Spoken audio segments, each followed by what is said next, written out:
Bonjour à tous et bienvenue sur le Mug Nowtech. Aujourd'hui, on va parler d'Elon Musk qui lâcherait la direction de Twitter, youpi ou pas.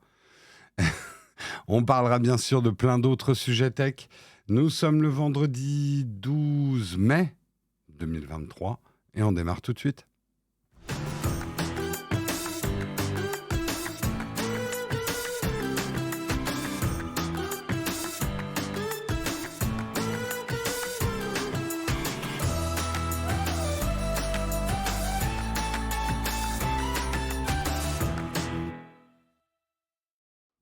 Bonjour à tous, j'espère que vous allez bien ce matin. Ça devait être Marion, mais Marion est malade. Donc c'est moi qui remplace Marion. C'est mon dernier mug avant un petit bout de temps puisque nous partons en vacances. D'ailleurs, je le dis tout de suite pour les premiers qui sont là. À partir de la semaine prochaine, pendant à peu près 2 semaines, le rythme des mugs va être différent. Ça va être Léo et Guillaume qui vont faire les mugs et il n'y aura que 3 mugs par semaine. Les lundis, les mercredis et les vendredis. Donc notez-le dans vos tablettes. Je sais que c'est un gros bouleversement pour vous. Certains vont pas se réveiller du coup le mardi et le jeudi. L'économie française va dégringoler. Voilà, je ne peux pas vous dire autre chose. Je m'en sens responsable, mais je m'en tape. Je suis en vacances. C'est très dur d'entendre ça. Non mais je comprends. Une partie de moi, une infime fraction de moi est en empathie avec vous. Mais l'immense majorité de moi est là, youpi, c'est les vacances. Et oui, il m'en faut aussi. Je rappelle aussi, pour ceux qui nous suivent de manière pas tous les jours, la saison du mug va se terminer fin juin. On s'arrêtera donc en juillet, en août, comme chaque année, histoire de recharger un petit peu les batteries de l'émission. Ça ne veut pas dire que les lives s'arrêteront. On fera d'autres types de lives pendant l'été. On part pas en vacances juillet-août. Il y a une semaine, je crois, où Nowtech sera complètement fermé. On part tous en vacances. C'est quelque part en juillet. On fera des lives, on fera des trucs, on fera du jeu. On n'a pas encore vraiment prévu le programme de cet été. Ça sera plus des mugs tous les matins en juillet, en août. Et on reprendra en septembre. Voilà. Un petit peu le principe. Donc ça sera fin juin.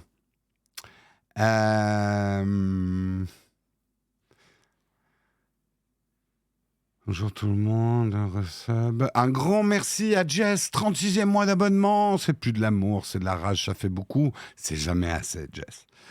Merci Kaokokung 94 également pour ton 18e mois d'abonnement. Locan 17 pour ton 34e mois. J'allais dire ton 34e mois d'amour. Oui, ton 34e mois d'amour. C'est plus de l'amour, c'est de la rage. c'est plus de la rage, c'est de l'amour, c'est pareil. Bonjour de la salle de sport.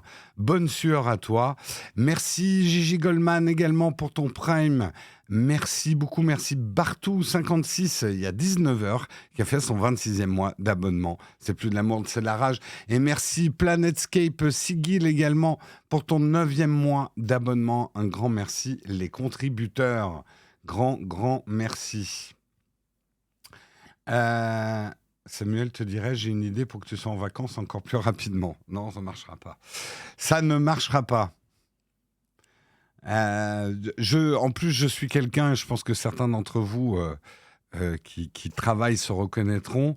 Les vacances, j'en ai envie, j'en ai besoin, mais ça me crée aussi des angoisses.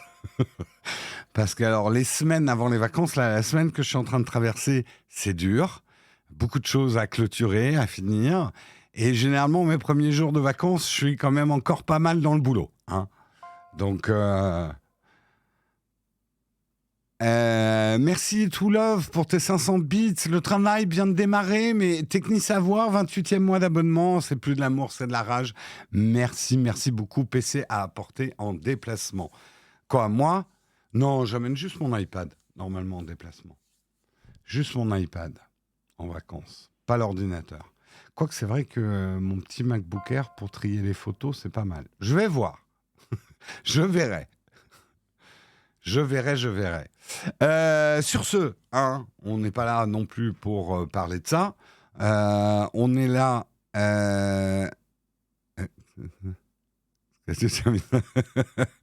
À partir de 9h, Samuel fait des longueurs à la piscine jusqu'à ce que tu termines le mug.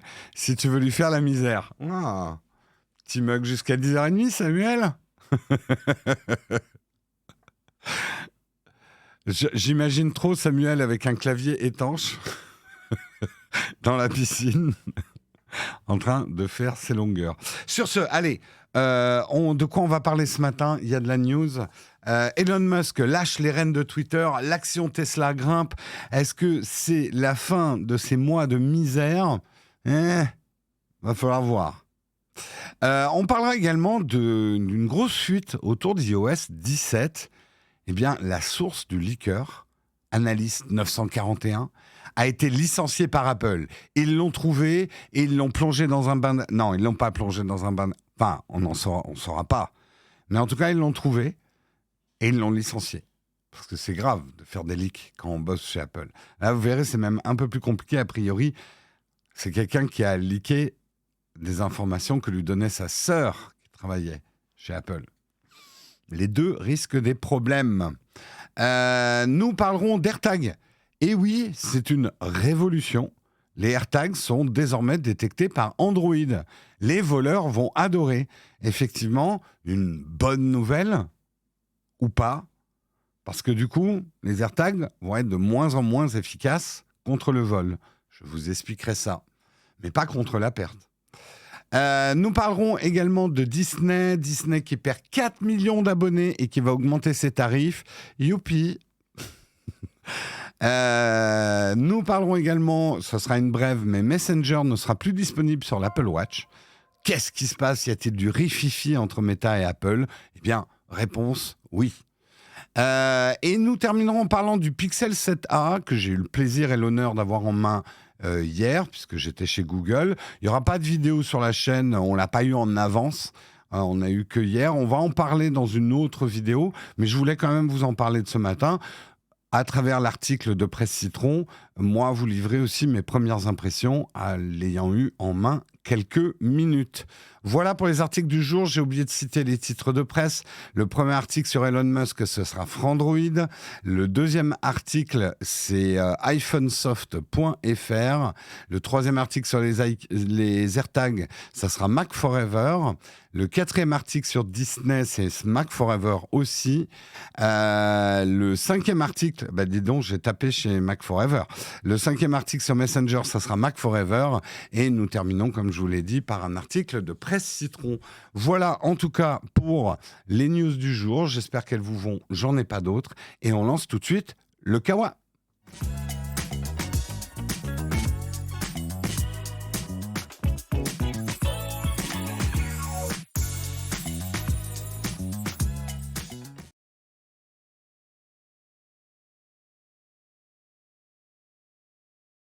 Le Kawa est lancé, j'en profite pour remercier Sultan 97 400 pour son 15e mois d'abonnement.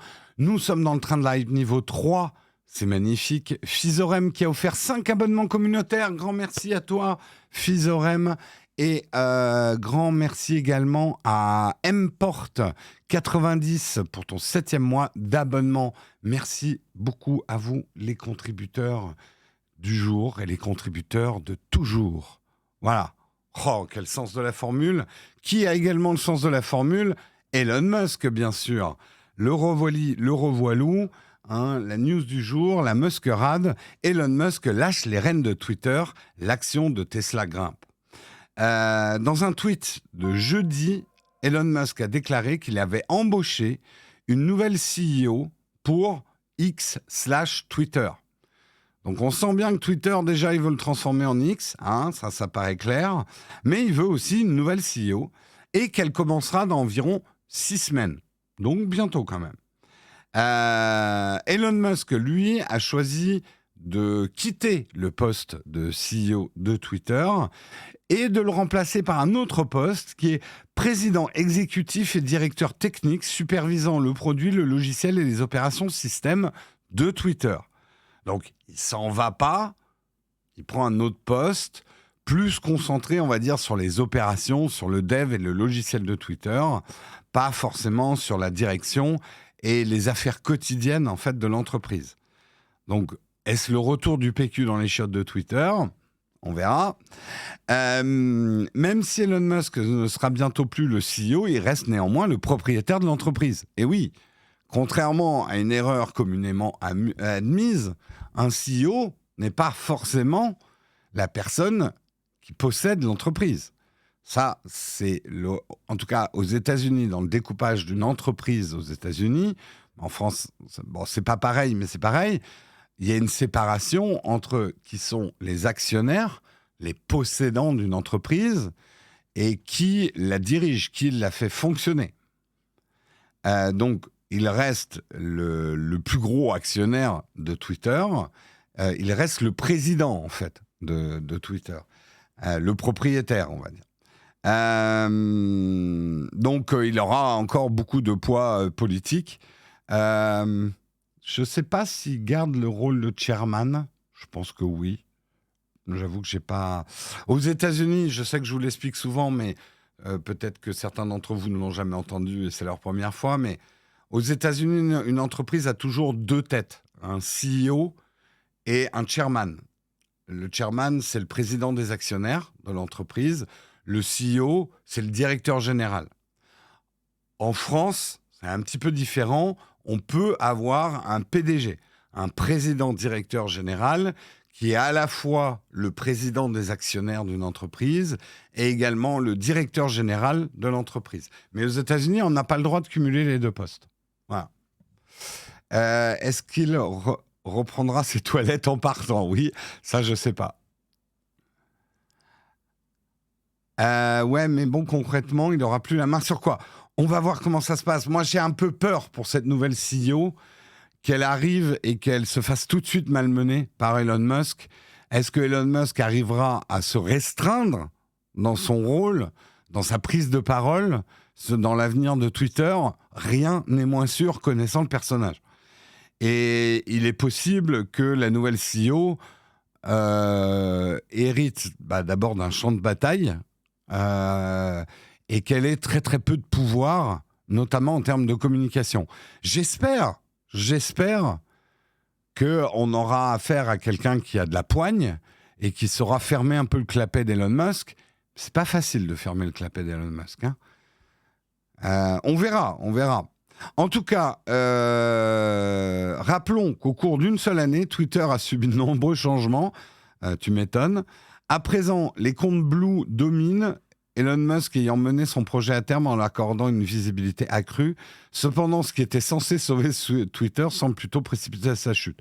Deux mots, effectivement, pour ceux qui ne s'en rappellent pas ou qui se désintéressent de Twitter.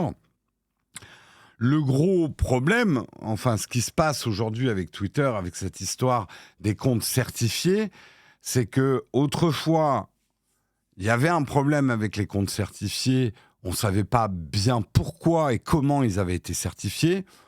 Moi, par exemple, j'ai jamais trop compris pourquoi le mien avait été certifié, mais bon, voilà, je n'ai pas touché non plus. Mais il y avait une espèce de forme d'aristocratie, on va dire, du compte certifié. Elon Musk est arrivé, il a dit « L'aristocratie, c'est fini, hein, les aristos à la lanterne, c'est les bourgeois qui payent, qui vont devenir les comptes certifiés. Et je m'en fous de qui vous êtes. Vous pouvez être un obscur troll conspirationniste, tant que vous payez, vous aurez la certification, et en plus, avec cette certification, je vais donner plus de poids à ce que vous dites. » On a tous vu le problème arriver, et c'est ce qui s'est passé. Les gens qui ont pris la nouvelle certification Twitter Blue, pour beaucoup, pas tous, mais pour beaucoup, ils l'ont pris pour troller, donner plus de poids à des messages plutôt nauséabonds ou faux et ce genre de choses. Et relativement récemment, Elon Musk a enlevé la certification aux anciens, ceux qui l'avaient. Moi, j'ai perdu ma certification et j'ai pas pris un abonnement payant. Ce qui fait qu'aujourd'hui, on est dans cette situation complètement ubuesque où il y a presque une chasse aux gens qui ont pris Twitter Blue parce qu'ils sont souvent représentés par des gens qu'on ne voulait pas vraiment qu'ils aient plus de parole sur Twitter. Voilà. Donc, c'est quand même un gros problème aujourd'hui de validation de l'information, de validation de l'identité. En plus, pour ajouter au chaos, Elon Musk, voyant que tous les anciens, dont moi, qui avaient la certification, quand on l'a perdu, on ne s'est pas rué sur Twitter Blue. Moi, hors de question pour l'instant, parce que je ne vois pas trop ce que ça m'apporterait moi personnellement, éventuellement pour la chaîne, mais ça c'est encore un autre problème. Mais je me vois pas payer Twitter Blue pour reprendre une certification, quoi. Je m'en fous, quoi. Et du coup, il a paniqué un petit peu et il a quand même il a laissé la certification à certains aristos de l'ancienne époque, ceux qui avaient plus d'1 million d'abonnés. Et dans ces gens qui ont récupéré donc leur certification, mais cette fois gratuitement sans la payer, ils ont dit non, mais on n'en veut pas de ta certification Twitter. Maintenant, la certification, c'est du caca. On n'en veut pas, on veut surtout pas être stigmatisé comme des gens qui payent Twitter. On veut pas payer. Donc enlève-nous notre ancienne certification. C'est vraiment... c'est ubuesque. C'est ubuesque. Après, pour pas vous mentir, je sens clairement, on va dire, la sanction de perdre la certification. Mes tweets avant, avec la certification, étaient un peu plus suivis. Là, quand je poste quelque chose, il y a 3 personnes qui m'écoutent. Mais bon, c'est comme ça. C'est comme ça. Et ça me va très bien pour l'instant.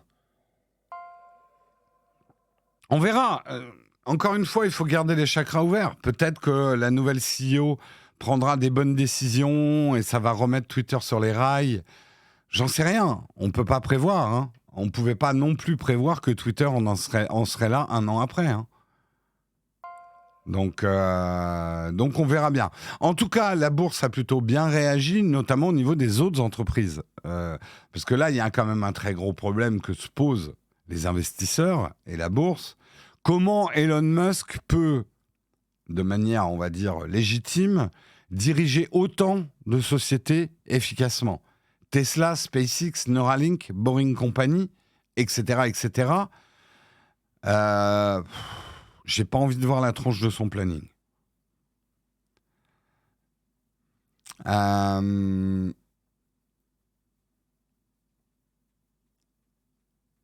Faire une sorte de Blue et Twitter Gold, Twitter Blue payant et pas mérité, Twitter Gold pas payant et mérité. Mais qui payerait pour Twitter Blue, du coup ?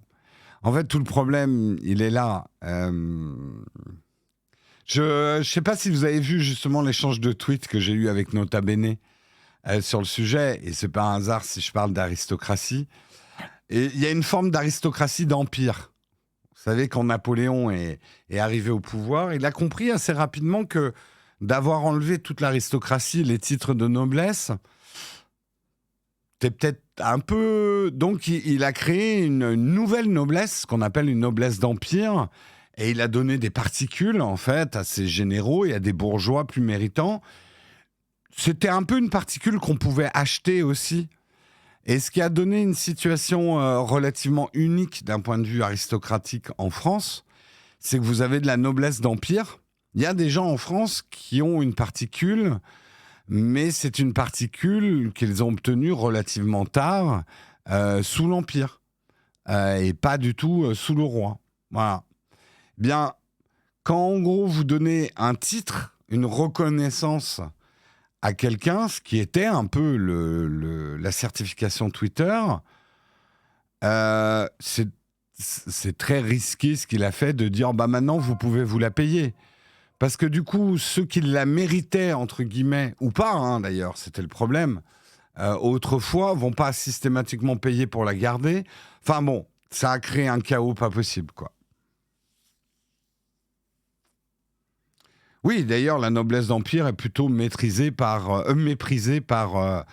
une aristocratie plus ancienne, quoi. Bref, on en est là.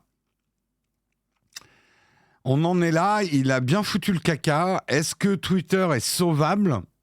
Je dirais que c'est là la question. Moi, je continue à penser, je sais que je fais partie des rares personnes à continuer à penser que Twitter est indispensable et un bon réseau social, malgré tous les problèmes et la toxicité de Twitter. Je pense qu'il faut que Twitter survive. Twitter a sa place et une place assez unique dans les réseaux sociaux. Je sais qu'on est de moins en moins à penser ça, mais j'assume quand même. J'espère que Twitter sera sauvé. Au pire qu'un autre Twitter arrive à se créer de ce champ de mine. Après que Elon Musk perde ses 47 milliards de dollars, je m'en tape. Voilà. Non, le too big to fail, désolé Caradoc, c'est une jolie formule, je ne crois pas une seule seconde au too big to fail. Si tu regardes l'histoire des entreprises dans les économies de marché, il n'y a aucune entreprise qui a été assez grosse pour pas disparaître. Apple, à mon avis, disparaîtra un jour. Google disparaîtra un jour. Il n'y a pas d'entreprise assez grosse pour ne pas disparaître. Les empires se font et se défont dans les sables de l'histoire, s'enfoncent plutôt, et émergent des sables de l'histoire. Tout est impermanent. Voilà. AOL, qui aurait pu prévoir que AOL, effectivement, allait quasi disparaître. L'impermanence, c'est la seule chose certaine de nos existences. Donc, le too big to fail, pour moi, est plutôt un mantra qu'on se répète pour se rassurer. Voilà. Sur ce, passons au deuxième article. On va parler de fuites et de leaks et de conséquences. Les conséquences des fuites quand on n'a pas de couche. Non, c'est absolument ridicule comme phrase. Non, là, c'est une fuite autour d'iOS 17.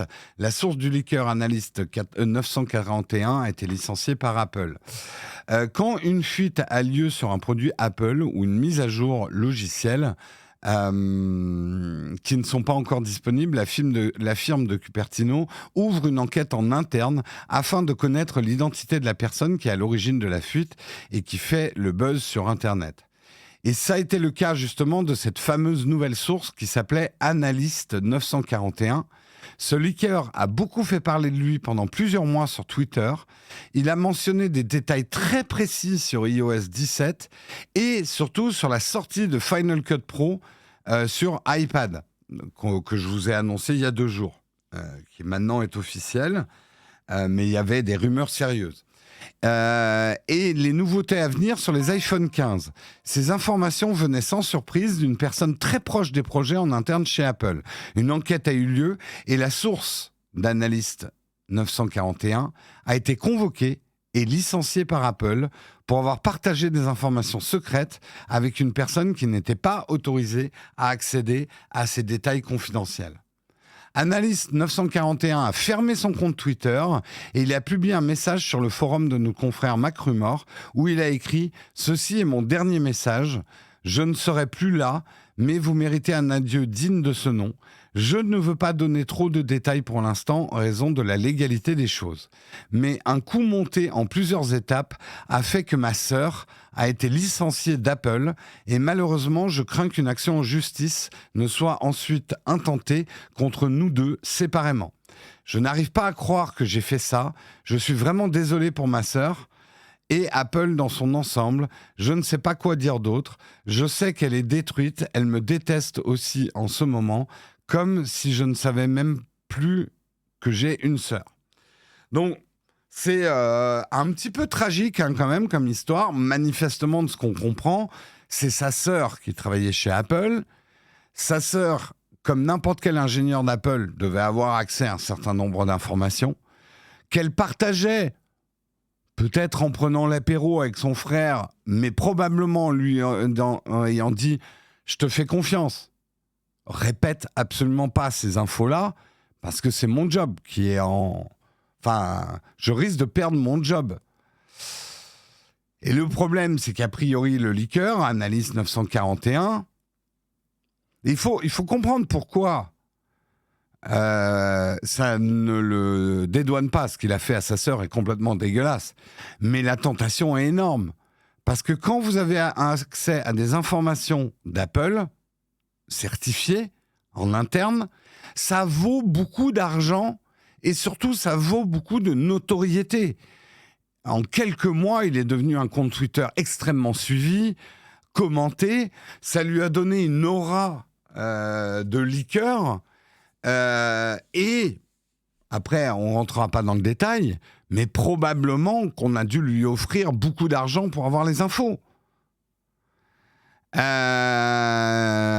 Donc, encore une fois, ça ne dédouane pas. Ce qu'il a fait à sa sœur est complètement dégueulasse. J'explique juste les tentations. Et d'une manière générale, moi aussi, étant agent secret, je comprends, c'est des affres que je connais, quand on ne peut même pas partager avec son entourage des secrets. Non, je déconne, je ne suis pas agent secret. C'est ce que vous direz un agent secret. Mon Dieu. Mais ne pas partager avec son entourage des secrets, c'est dur aussi. T'as envie de parler de ton boulot avec ton frère.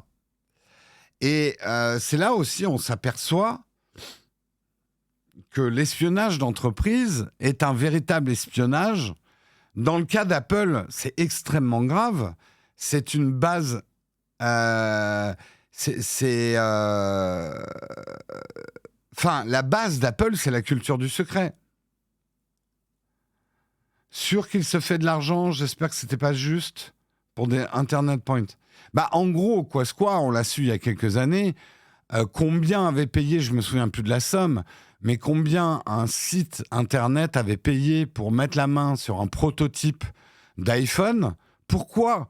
Parce qu'un article sur un prototype d'Apple vaut énormément d'argent. Ça vaut énormément de clics, ça vaut énormément de fric. Le clic, c'est du fric. Donc aujourd'hui, un leak d'Apple, crédible, fiable, ça vaut énormément d'argent. Énormément d'argent. Et c'est pour ça d'ailleurs que... Et là, je dirais, on va pas non plus dire méchant Apple qui a viré la sœur et qui leur fait un procès. Apple a raison de faire ça. Parce que sinon, c'est la porte ouverte. Autant qu'à ce moment-là, voilà, ils mettent une webcam dans leur labo et disent hey, les mecs, tenez, ça c'est l'iPhone 17.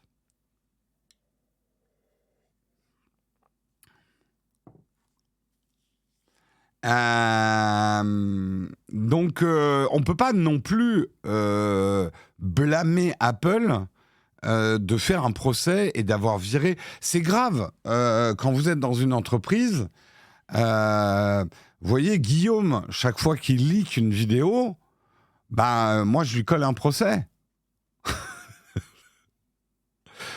Non, mais...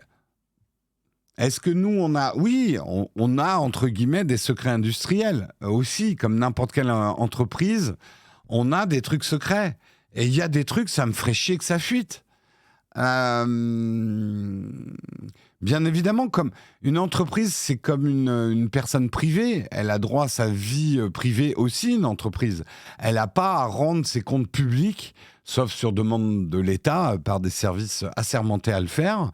Elle n'a pas ses méthodes de fonctionnement. Nous aussi, mine de rien, on a des petits secrets de fabrication, on va dire.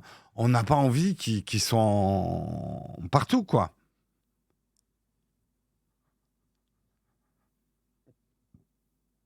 Donc, moi, je suis pas choqué aussi qu'une entreprise vire des gens qui dévoilent des secrets importants, quoi. Guillaume, effectivement, 304... de toute façon, même 343 procès, parce que tu n'as pas le droit de dire que tu es en procès. Donc, je te colle un procès pour dire que tu es en procès. De toute façon, c'est le nouveau business model de Nowtech. On colle des procès à Guillaume. Le seul problème dans notre business model, c'est qu'on n'a pas vérifié s'il était solvable ou pas. Oui, mais on n'est pas en bourse, donc j'ai pas à publier mes comptes.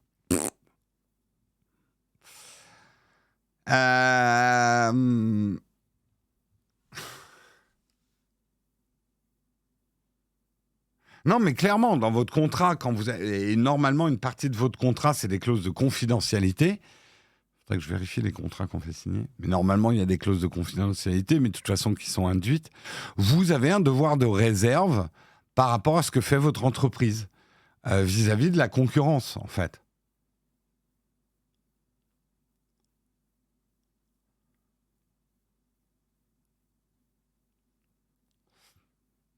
En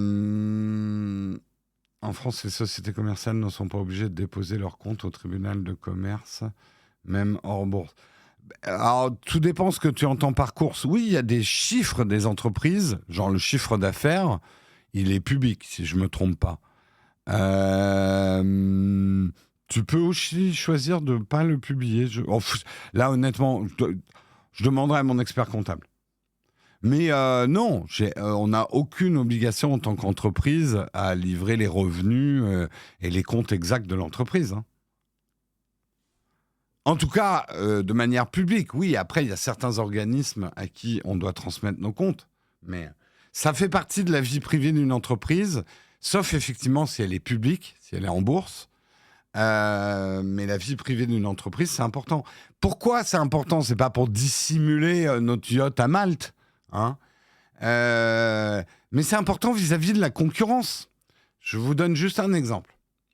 Par exemple, je vais vous le dire franchement, je n'ai pas envie que la concurrence, aussi amicale soit-elle, moi, mes collègues, néanmoins confrères, néanmoins compétiteurs, sont des gens qui vendent aussi des opérations commerciales. Par exemple, le prix où moi je vends, où nous on vend nos opérations commerciales, j'ai pas envie que les autres le sachent. J'ai pas envie qu'ils se calquent sur nos prix. J'ai pas envie non plus qu'ils se mettent à pratiquer des prix beaucoup plus bas pour nous piquer des parts de marché. Voilà, ça fait partie de notre fonctionnement, quoi.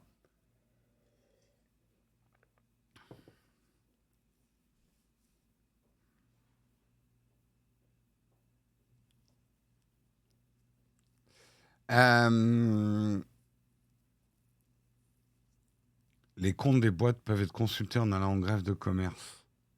Pas tout. Pour les entreprises oui cotées, c'est ce que j'ai dit, c'est obligatoirement public, ouais. Le leak, le leak du yacht, il a coulé. Et hop, 344e procès. Guillaume, vous n'êtes pas payé en visibilité. Ben, pour l'instant, le système fiscal français, hein, j'ai demandé si on pouvait payer nos impôts sur les sociétés en visibility.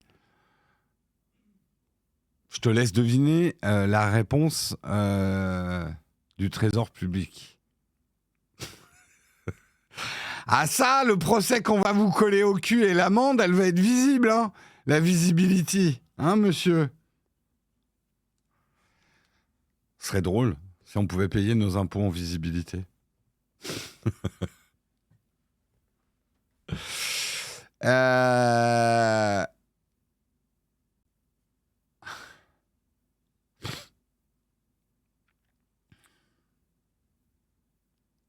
Le Trésor public qui te rend un trop perçu de visibilité en contrôle fiscal. Faut quand même que je vous raconte une anecdote parce qu'elle est rigolote. Les anecdotes fiscales, c'est toujours rigolo.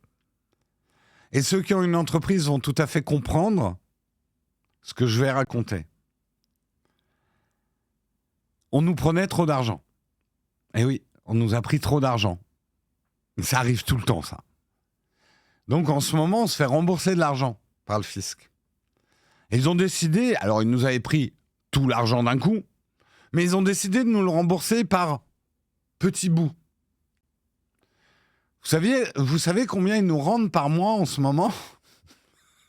Et je ne déconne pas, hein. Je ne vous montrerai pas parce que je ne peux pas.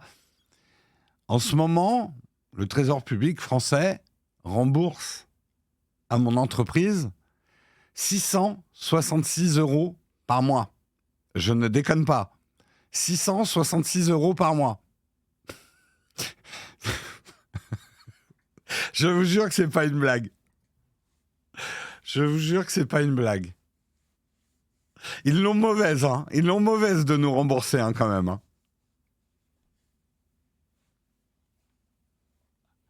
quand on doit de l'argent au fisc, on a des pénalités de retard. Et l'inverse. Ah. Les impôts, c'est l'enfer. Alors, en tout cas, de nous rembourser des impôts, c'est dur hein, pour eux. J'imagine, bon, en fait, c'est l'ordi qui a dû le faire, mais j'imagine quand même le sourire en coin. Je pense qu'on doit parler de nous à la machine à café. Tu vois la boîte là? Tu sais combien on leur rembourse tous les mois là en ce moment? 666 €.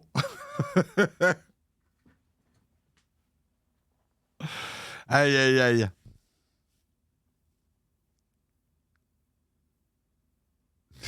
Non, mais vous croyez que les impôts vont vous rembourser des impôts? Mais sérieux, non, tant que vous n'avez pas une entreprise, vous ne pouvez pas comprendre. Vous pouvez pas comprendre, je suis désolé de vous le dire. Mais tant que vous n'avez pas eu une entreprise soumise à la TVA, vous pouvez pas comprendre. Vous pouvez pas comprendre comment ça se passe.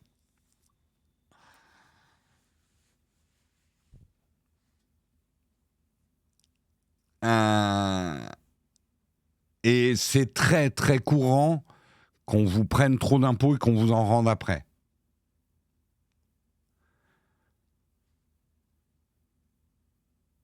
Ce que je vous dis juste, et c'est pas du tout méprisant de ma part, mais vos impôts en tant que particulier ou de salarié n'ont rien à voir avec avoir affaire aux impôts en tant que société. C'est un autre monde.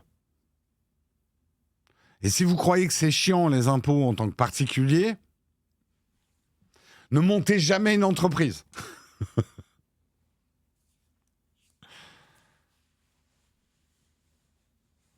Voilà.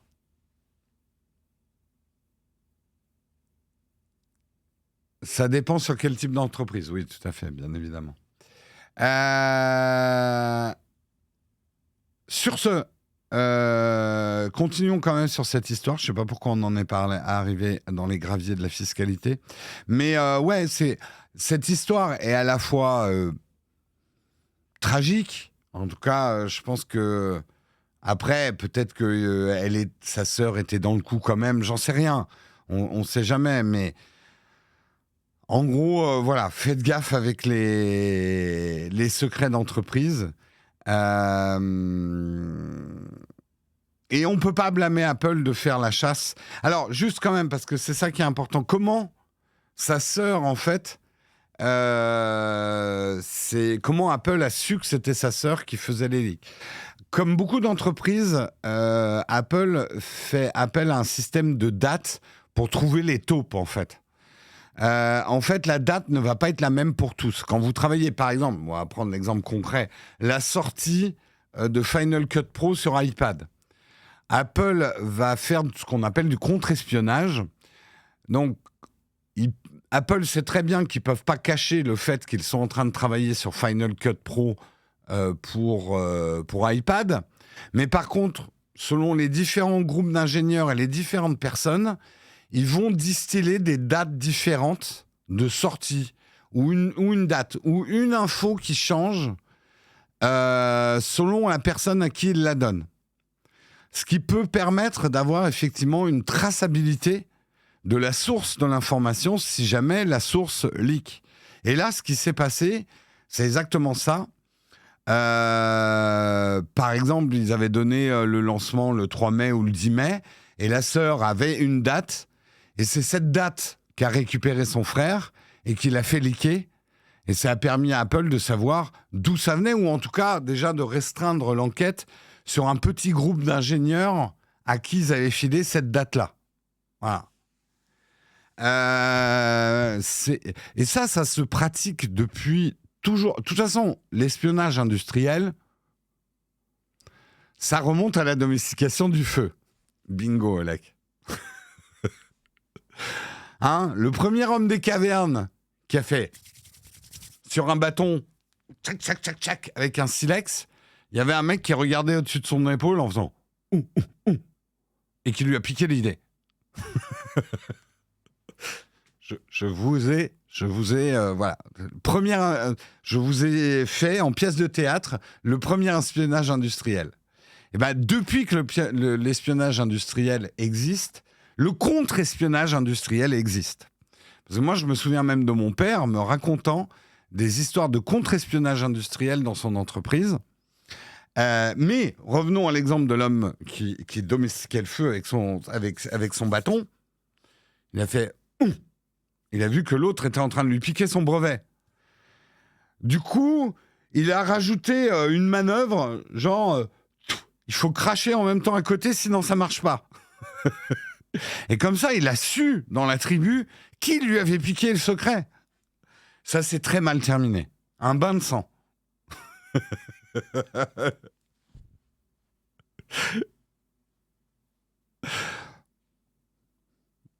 Hein?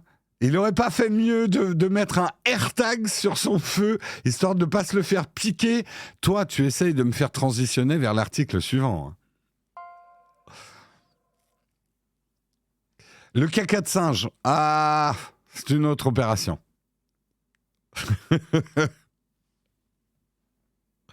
Bref. Elle est sur le Discord, la grille de bingo, ça a l'air fun. Je pense qu'il va falloir la faire. Hein. Le bingo du mug, les incontournables du mug. Hein. Jérôme et ses hommes des cavernes. Il y en a plein, il y en a plein.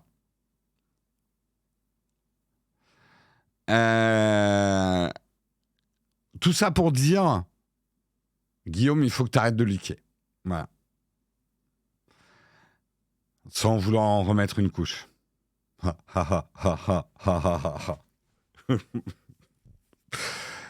À quand le feu 3.0 Sur ce, on va quand même passer à l'article suivant, hein, même si on s'amuse beaucoup. On va parler d'AirTag, ce qui est beaucoup moins rigolo. Quoique, les AirTags désormais détectés par Android, les voleurs vont adorer. Apple n'a cesse de répéter, et nous aussi, on a même fait une vidéo sur le sujet, que les AirTags ne sont pas des bons antivols. Ne sont pas des trackers pour éviter les fauches, mais plutôt un accessoire destiné à retrouver ses affaires perdues entre le salon et la chambre à coucher. On ne rigole pas. Pourquoi ? Et ça, je suis obligé de le réexpliquer constamment. Un AirTag, Apple a très vite vu la dangerosité de ces trackers d'objets en termes de confidentialité, c'est-à-dire qu'ils peuvent être très vite détournés par quelqu'un qui voudrait vous suivre et qui vous glisse un AirTag dans la poche. Et ça, c'est extrêmement dangereux. Très, très dangereux. Donc, Apple a tout de suite, et on peut quand même remercier Apple pour ça, parce que les autres qui faisaient des trackers d'objets se posaient pas trop la question avant. Apple a tout de suite mis en place un système pour éviter les dérives et que le AirTag soit utilisé par des stalkers. Donc, un AirTag vous avertit si vous le suivez. Mais actuellement, ça vous avertit surtout si vous avez un iPhone. Ça vous avertit pas trop si vous avez un Android. Eh bien, là, les choses vont changer, puisque effectivement, c'est un accord entre Apple et Google. Dans une prochaine mise à jour d'Android, les trackers d'Apple qui vous suivent seront notifiés également directement sur un Android sans que vous ayez besoin d'une application tierce que personne ne connaît. Parce qu'il y avait une application tierce. Bon, on va la faire simple. En gros, maintenant, si on vous colle dans la poche ou sous votre voiture un AirTag ou dans votre sac un AirTag non désiré, non voulu, le AirTag, c'est avec consentement, votre smartphone vous avertira qu'un AirTag vous traque, que vous ayez un Android ou un iPhone. Donc ça, c'est une très bonne nouvelle au niveau de la vie privée, du fait que personne puisse nous suivre en nous collant un bas de signal aux fesses. Non, il ne faudra pas d'application spéciale. Dans une prochaine mise à jour d'Android, ton Android t'avertira si tu as un AirTag qui te suit. Non, parce que c'est pas le même Bluetooth que tu utilises. C'est pas besoin du Bluetooth activé, à mon avis, parce que c'est le Bluetooth basse consommation. Je pense, à vérifier. Mais c'est une bonne nouvelle parce que du coup, on ne pourra pas vous espionner. Par contre, c'est une mauvaise nouvelle sur les performances d'un AirTag en termes d'antivol. C'est-à-dire qu'aujourd'hui, un AirTag, si vous le mettez comme antivol sur votre vélo, dans votre voiture, etc., ça va marcher, mais ça va avertir le voleur qu'il y a un AirTag dans l'objet qu'il vole. Donc l'efficacité, elle est amoindrie. Si le voleur a l'information qu'un AirTag est dans la bagnole qui vient de piquer ou le vélo qui vient de piquer, il va chercher l'AirTag et le jeter à la poubelle. Donc c'est bien pour ça qu'on vous dit qu'un AirTag n'est pas un antivol efficace. Mais par contre, c'est très efficace pour retrouver ses clés, retrouver éventuellement sa bagnole, si on ne sait plus où on l'a garée, retrouver son sac. Mais ça vous garantit absolument pas. Après, c'est mieux que rien d'avoir des AirTags, par exemple, sur son vélo. Moi, je conseille quand même de le faire. Mais n'y comptez pas comme antivol.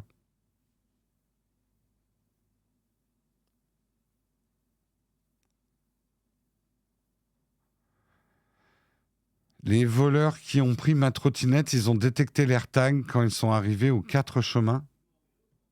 Je ne comprends pas exactement ta phrase, mais...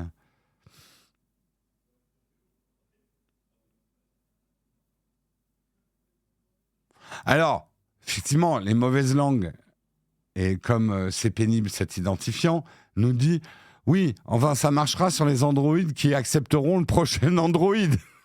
Donc, ça va pas faire beaucoup. » Tu peux déjà le faire sonner avec Android, avec une appli par contre dédiée, si mes souvenirs sont bons.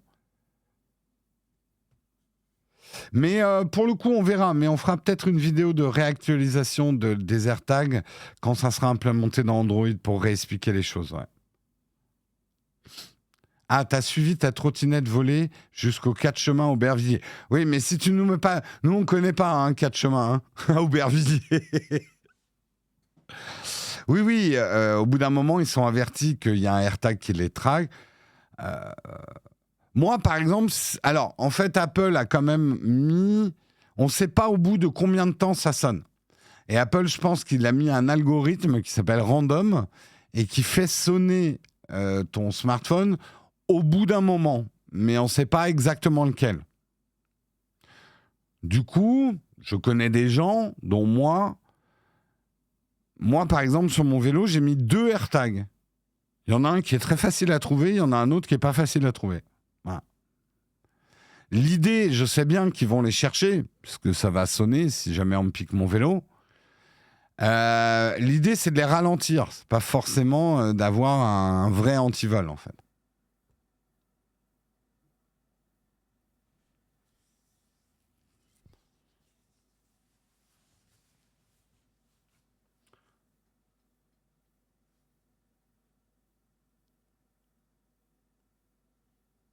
Oui, oui, en fait, je sais qu'il y en a qui disent oui, mais si je prête mes clés.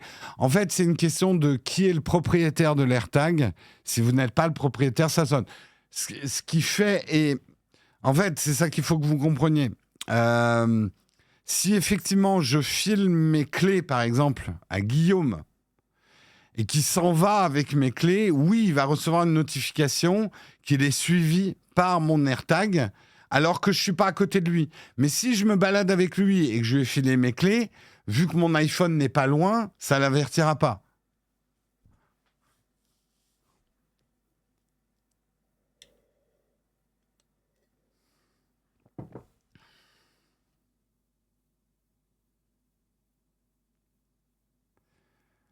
Un AirTag dans une voiture, 5 personnes montent dans une voiture, 5 personnes qui ont ding ding ding, vous êtes traqué par un AirTag, c'est l'enfer.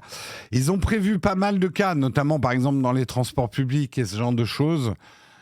Apple n'a évidemment pas donné toutes les règles de comment ça fonctionne sur les avertissements, sinon ça serait trop facile pour les voleurs.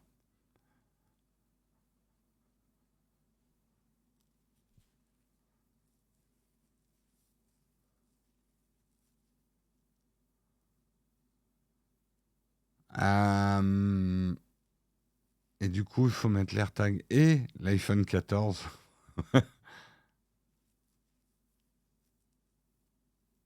Mais vous savez, on se focalise sur les AirTags, mais par exemple, les AirPods sont utilisés par certaines personnes pour traquer des gens aussi. Hein. Ils collent un AirPod sur quelqu'un et ça marche. Hein. Et là, pour le coup, je pense pas qu'un AirPod t'avertisse que tu as un AirPod qui ne t'appartient pas, qui te suit. Intéressant. Je vous rappelle quand même qu'il est complètement interdit, et tu fais bien de le rappeler, Jess. Vous dites, mais pourquoi Apple fait ça? Je vous rappelle que c'est formellement interdit de suivre quelqu'un sans son consentement. Même si c'est une personne de votre famille ou un proche, c'est très grave de faire ça, de suivre quelqu'un sans son consentement. Et il n'y a aucune loi qui vous autorise à le faire. Aucune. Même si c'est quelqu'un de proche. Dans l'absolu, même votre enfant, vous n'avez pas à le traquer avec un tracker d'activité sans son consentement. Alors, c'est débattable, mais...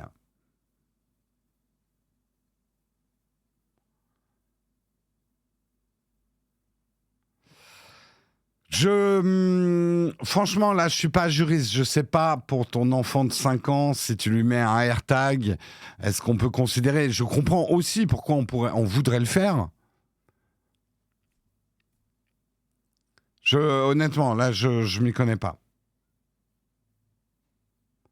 Un détective privé a le droit, c'est une dérogation. Tu sais, les systèmes d'écoute et de surveillance des personnes, c'est quand même très encadré. Il y a des histoires célèbres, hein, les fameuses écoutes sous Mitterrand de détournement. Mais a priori, on va dire, c'est quand même, même pour des services de police et tout ça, quand tu veux traquer quelqu'un, faut quand même, faut qu'il y ait un juge derrière et ce genre de choses. Hein.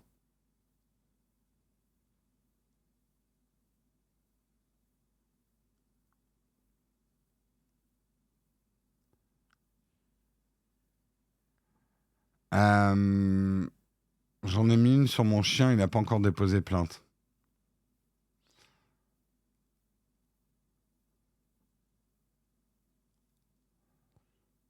Oui, je sais que beaucoup de parents... après, vous pouvez aussi, quand votre enfant est en âge de comprendre, rien ne vous empêche quand même d'avertir votre enfant que vous lui avez mis un tracker d'activité. Je pense que... Et d'obtenir son consentement. C'est pas parce que c'est votre enfant que c'est votre propriété. Ça n'a rien à voir. Et votre enfant, vous devez lui dire, bah écoute, je te mets cet objet sur tes clés. Un, pour que tu arrêtes de paumer tes clés parce que tu fais chier. Et deuxièmement, comme ça, je sais où tu es quand tu rentres de l'école et tout ça. Voilà, avoir un dialogue. Donc, vous n'êtes pas... En fait, c'est toute la différence entre coller un tracker d'activité à quelqu'un sans lui dire, ce qui là, on rentre dans le domaine du creepy, et lui dire...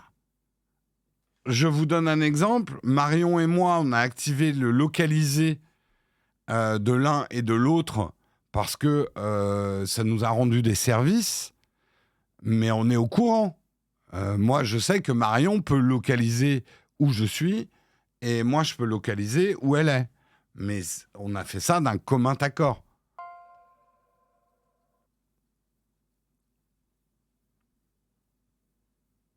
Voilà, c'est juste une question de consentement, hein.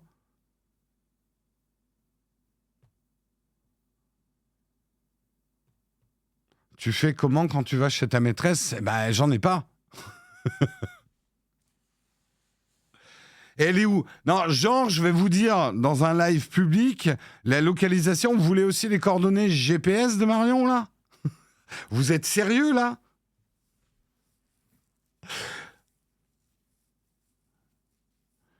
Ça fait 10 ans qu'on vous parle de vie privée et vous... Ah, vas-y, dis-nous où elle est, qu'on rigole.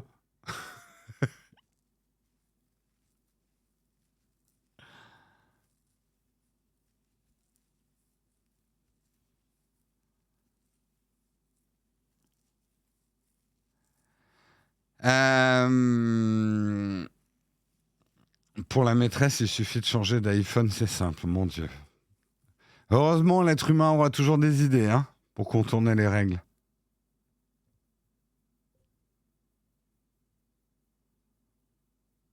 Ouais, en gros, vous pouvez très bien le faire avec vos enfants, avec votre compagnon, votre compagne, à partir du moment où il y a consentement. Voilà. Enfin, Je veux dire, pourtant, c'est simple. Hein. Le consentement, c'est essentiel pour tout. Obtenir l'accord de l'autre. Je sais que parfois, c'est pas facile, mais c'est indispensable.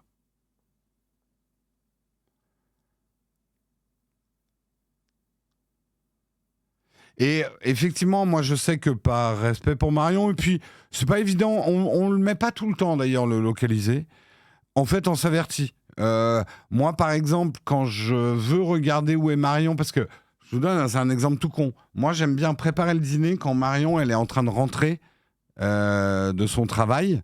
Le temps qu'elle met à rentrer à pied du boulot, moi, ça me permet de mettre le dîner en route. Donc, je lui dis, je viens de checker, t'es encore au bureau, tu pars vers quelle heure? Donc, elle sait que j'ai regardé où elle était, quoi.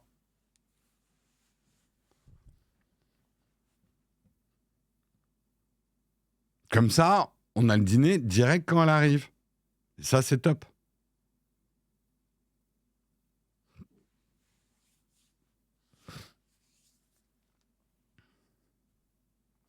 Ça nous sert aussi, ça nous arrive de nous perdre hein, aussi. Et tout ça, ça nous sert, voilà, nous localiser, quoi.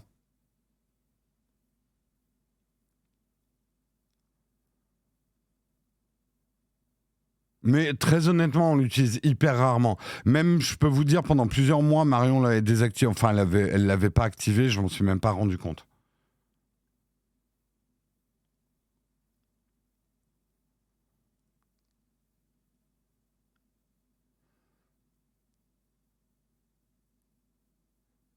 Après, je juge pas. Tous les couples ont leur manière de faire.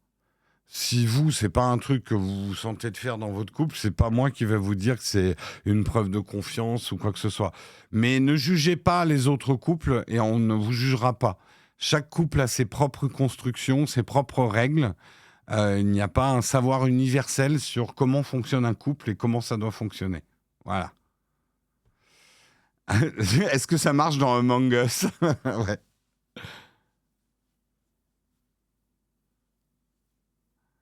Voilà, et pareil avec vos enfants, ne vous mêlez pas de l'éducation et des manières de faire des autres. En gros, règle générale de la vie, occupez-vous de votre cul. Voilà. Parce qu'on est très prompt à faire la morale aux autres, on est beaucoup moins prompt à regarder notre manière de fonctionner personnelle. Hein, je dis ça, je dis rien et je passe au prochain article. Parce que nous traînons, comme d'habitude, ce matin, il est 8h57. On va parler de Disney qui perd 4 milliards d'abonnés et qui augmente ses tarifs. Aïe, aïe, aïe, des mauvaises nouvelles. Un petit nuage vient de s'incruster dans le ciel paradisiaque de Disney+.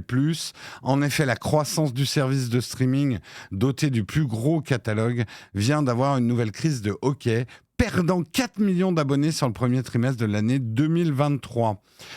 Cette situation est tout à fait, et par contre, à nuancer. Il s'agit majoritairement d'une chute de 8% en Inde des abonnements, où le service pèse tout de même un tiers du total mondial. Oui, l'Inde, c'est quand même un pays extrêmement peuplé, si vous n'êtes pas au courant. Mais on constate également un petit recul de 1% en Amérique du Nord. Aux États-Unis et au Canada, Disney Plus a aussi perdu environ 300 000 abonnés pour atteindre 46,3 millions. Mais de l'autre, il a récupéré près d'1 million de nouveaux adhérents sur d'autres marchés internationaux comme l'Europe. En Europe, ça grimpe. Donc, si vous étiez là en train de taper, oui, moi je me suis désabonné, machin et tout, eh ben en fait, sachez que la tendance est plutôt inverse en Europe. Ils gagnent plutôt des abonnés. Reste à savoir si la plateforme ne vit qu'une baisse passagère ou si les abonnés touchés par la crise, le prix ou la concurrence n'ont pas décidé d'aller voir ailleurs. Il faut dire qu'il y aura toujours un contenu avec Pedro Pascal, l'acteur ultra médiatique du moment entre Last of Us et The Mandalorian. Et non seulement ils perdent des abonnés, mais en plus Bob Iger, quelle bonne idée. Il dit on va augmenter l'abonnement. Ah. Bon, qu'aux États-Unis. Avant le reste du monde. Oh. Donc, où on en est, je crois qu'il suffit de regarder nous et nos abonnements. Nous qui prenions un petit peu tous les abonnements sans compter avec Marion, nous, on est en plein rétropédalage en ce moment. On se désabonne de certains services. On s'est désabonné de Paramount+. Apple TV, on le fait basculer sur Canal+. Je vais pas vous cacher que Disney est sur la sellette. Oui, il y a les séries Star Wars, mais là, on les a un peu finis. Ça va dépendre quand il y a la suivante. Et c'est vrai que je pense que petit à petit, nous, je sais pas vous, mais nous, on va être de plus en plus à prendre des abonnements par rapport à ce qu'on regarde, se désabonner quand on a fini une série pour se réabonner à un autre service, etc. Mais de rester abonné toute l'année à un service qu'on n'utilise pas tant que ça commence à nous... Tu vois, Paramount+, bon, il y avait des super séries sur Paramount+, dont la dernière série Star Trek. Bon, bah, j'ai fini la série, je me suis désabonné de Paramount. Netflix, c'est pas exclu qu'on se désabonne à un moment quand on aura fini les séries qu'on a à regarder sur Netflix.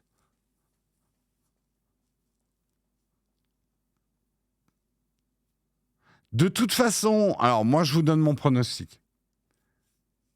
Je pense d'abord que le marché va se resserrer, c'est obligatoire. Il y a trop d'abonnements actuellement à des services de SVOD, donc la concurrence fait rage pour savoir qui va survivre.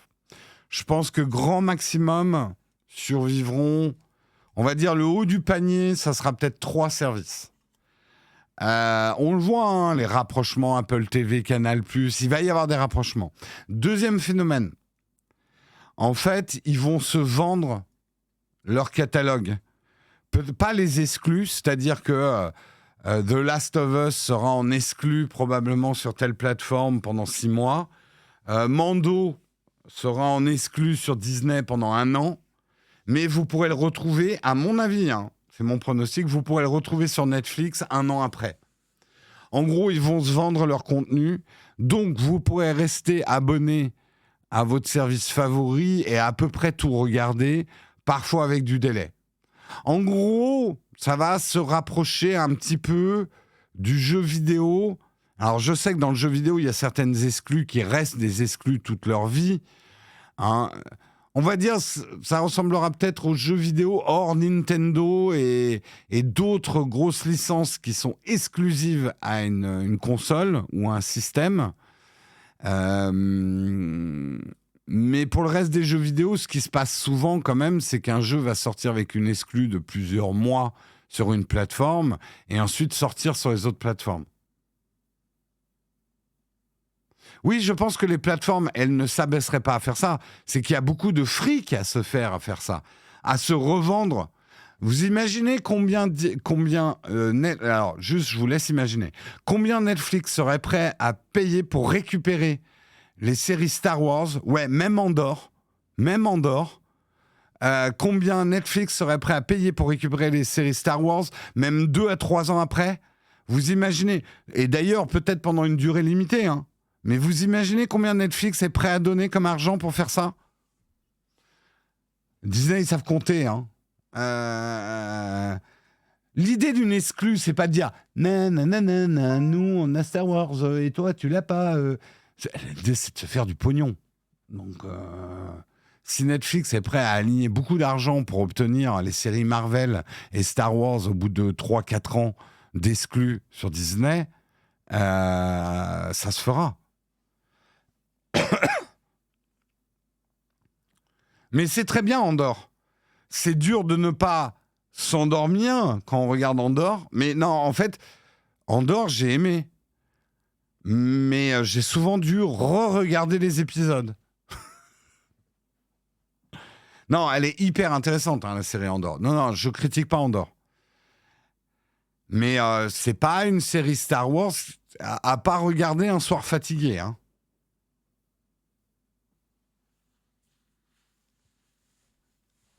Bon, en tout cas, c'est mon pronostic. On verra. Hein.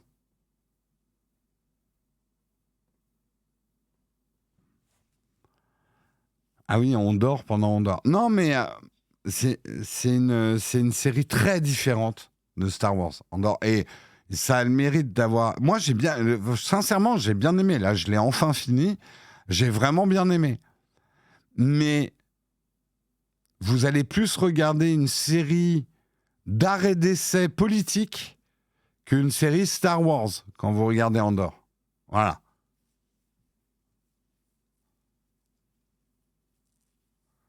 Donc, une série d'arrêt d'essai traitant de politique, un film d'arrêt d'essai traitant de politique, il y en a des très bien, mais il faut s'accrocher. Mais là où je suis complètement d'accord, c'est que Andor donne une épaisseur à Star Wars, une épaisseur que Star Wars n'a jamais eue. Une véracité de l'univers qui est incroyable.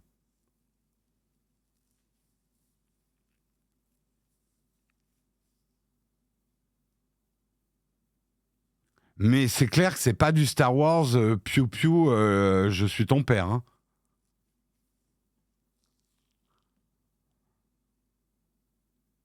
Oui, je sais que ça a commencé. Amazon vient d'annoncer qu'ils vont vendre leurs séries. Vous savez, je suis désolé de vous l'annoncer brutalement, nous vivons dans une économie de marché. Tout est vendable pour qui est prêt à le payer. Et les exclus, ce ne sont que des histoires d'argent. Oui, je vous ai résumé Star Wars. Piou piou, je suis ton père. Voilà. C'était Star Wars. Voilà. L'œuvre.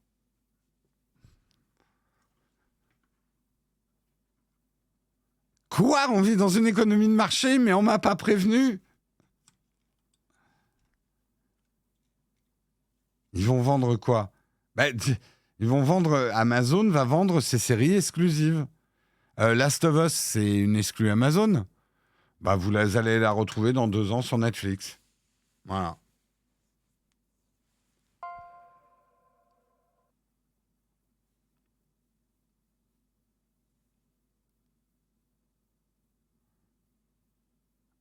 C'est HBO de Last of Us? Ah, c'est HBO, ouais.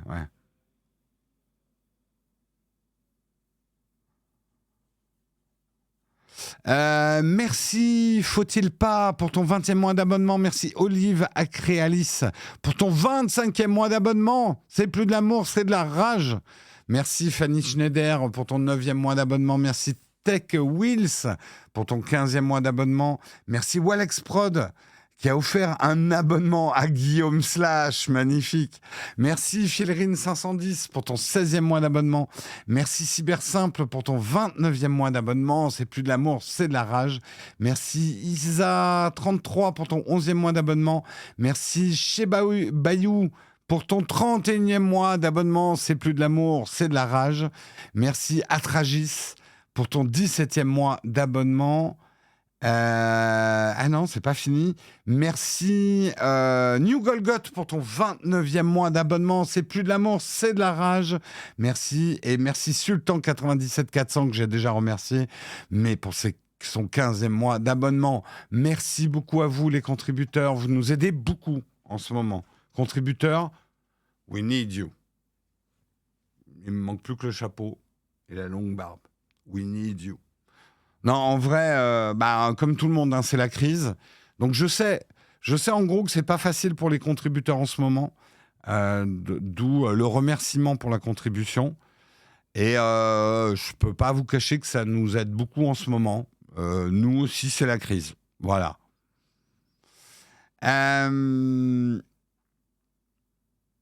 n'a pas encore trouvé la formule pour au-dessus de c'est plus de l'amour, c'est de la rage. Alors, on n'a pas encore trouvé la formule spontanée, elle sortira un jour. Encore un brainstorming. Allez 5e longueur de Samuel. Il est 9h09. Allez, on continue. Une brève. Messenger ne sera plus disponible sur l'Apple Watch. On s'en fout. Voilà, la news était faite.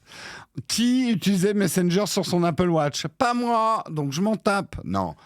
Très rapidement, on le sait, ça suit une tendance de fond. Beaucoup d'applis qui étaient sorties sur l'Apple Watch ne vont plus exister. Est-ce que ça veut dire que c'est un échec de l'Apple Watch? Que nenni. Et ça, j'ai vu des journalistes se planter là-dessus. Apple en vend de plus en plus de l'Apple Watch. De plus en plus de gens sont convaincus par l'Apple Watch. Mais il y a un fait, c'est que les gens n'utilisent pas des applis sur l'Apple Watch. Mais ça ne veut pas dire qu'ils n'utilisent pas leur Apple Watch. En fait, juste, il y a des applis et répondre à un message Messenger sur son Apple Watch, personne ne le fera. Moi, j'utilise très très peu l'Apple Watch en émission. Quand je réponds à un SMS avec mon Apple Watch, c'est pour dire « Ok, à tout de suite, je suis en retard de 10 minutes. » Voilà, des messages préenregistrés, je n'utiliserai jamais... En fait, l'Apple Watch, si le fait de la tenir comme ça dure plus longtemps que 15 secondes, j'en ai marre. Voilà. Donc, c'est 15 secondes maximum l'utilisation d'une Apple Watch. Une fois qu'on a compris ça, on peut se mettre à développer des apps pour l'Apple Watch, mais une app telle que Messenger et penser que les gens allaient répondre aux messages sur l'Apple Watch, non. Sachant que il n'y a pas besoin de l'app pour recevoir des notifications de Messenger sur son Apple Watch. Ça passe pas par l'app, en fait. Et de toute façon, et c'est le truc sous-jacent, Apple en a rien à foutre, et Meta, on sent bien qu'ils font pas beaucoup d'efforts pour adapter leurs réseaux sociaux, leurs réseaux à Apple. Il n'y a toujours pas de WhatsApp ou d'Instagram pour l'iPad. Vous le savez, parce qu'il y a déjà eu du rififi. On va dire que Mark Zuckerberg et Tim Cook font pas de barbecue ensemble. Du tout. Ils s'entendent pas des masses. Je suis à 2 doigts de m'acheter une Apple Watch grâce à Nowtech et Jérôme en particulier. Bah écoute, j'espère que ça sera... Après, je le redis, l'Apple Watch, je comprends tout à fait que des gens l'aient trouvée inutile et la revendent derrière. Je comprends moins qu'ils la laissent dans leur tiroir parce que revendez-la, hein, recyclez-la. Je comprends tout à fait que des gens n'y trouvent aucune utilité à l'Apple Watch. Je ne me permettrai jamais de vous dire il vous faut une Apple Watch. Ça dépend complètement des gens. Qui fait des barbecues avec Mark Zuckerberg? C'est la vraie question. Bonjour. Les saucisses, c'est là-bas. Non, je devrais pas me moquer du physique. Non, on n'a pas le droit. C'est pas bien. C'est pas bien.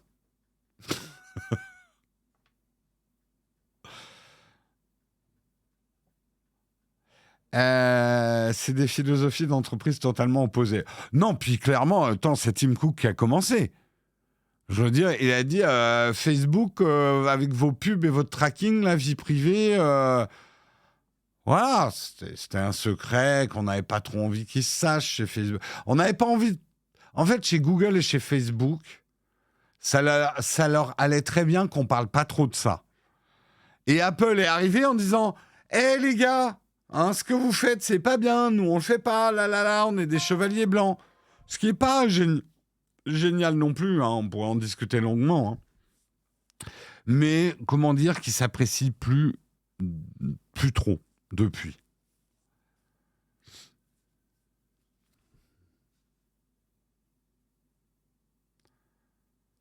Merci beaucoup, l'atelier de Sonia qui a offert 5 abonnements communautaires. Merci beaucoup à toi. Merci. Donc voilà, de toute façon, je suis sûr que vous n'utilisiez pas Messenger sur votre Apple Watch.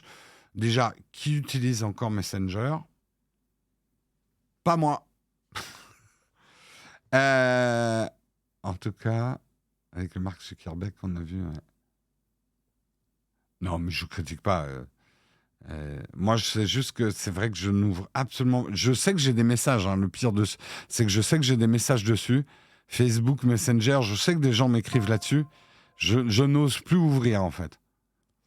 C'est comme un espèce de tiroir où je vois enfin, une armoire où je vois les portes gonflées.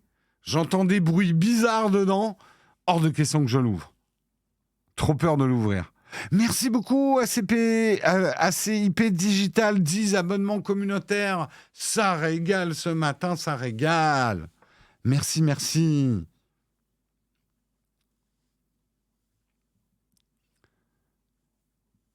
Ah non, je sais pas si vous, c'est pareil, mais J'ai 666 messages. Non, là, ça serait plutôt 6666.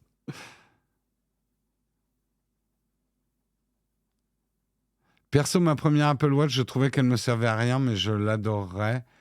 Et puis depuis, je m'en sers. Je peux plus m'en passer, suivi de sommeil. Moi, c'est clair que je peux plus m'en passer de mon Apple Watch. Je sais que dans mes vidéos, à une époque, je vous disais, si j'oublie l'Apple Watch chez moi, je fais pas demi-tour. Alors que si j'oublie mon iPhone, je fais demi-tour. Aujourd'hui, si j'oublie mon Apple Watch, je fais demi-tour. C'est un signe que quelque chose... C'est comme mes AirPods, quoi. Si j'oublie mes AirPods, mon Apple Watch et mon iPhone, c'est un motif c'est un motif pour faire demi-tour.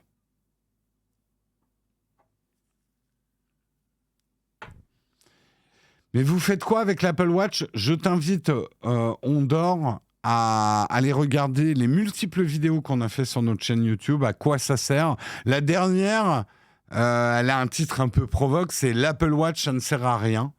C'est la dernière qu'on a fait, c'est la version réactualisée 2023 de à quoi sert une Apple Watch. Ouais, j'utilise l'Ultra, moi, ouais.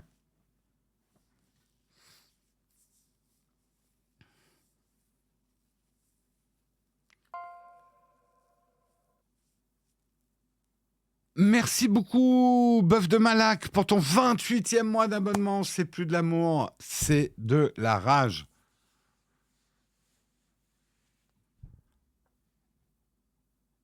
D'autres personnes sont devenues accros aux médailles qu'on gagne avec la Watch. J'avoue que j'ai pas trop ça, moi, casse-quoi. Je suis pas devenu collectionneur de médailles. Elles font toujours plaisir, les petites médailles qu'on gagne. Mais je comprends que certains, et j'en connais, c'est leur petite collection de médailles, ils sont devenus, c'est important. Là, je décroche la prochaine. En fait, pour ceux qui savent pas, dans une Apple Watch, vous pouvez avoir un certain nombre de médailles si vous dépassez un nombre de pas par jour, par mois, par semaine. Enfin, selon vos activités, Apple va vous récompenser avec des petites médailles. Un peu comme dans le jeu vidéo, ils ont gamifié un peu les efforts, où vous avez des succès, des accomplissements en fait.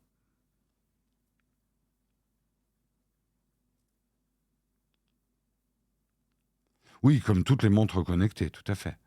François Michel, j'explique juste là les médailles de l'Apple Watch, mais la plupart des montres connectées font ça, ouais.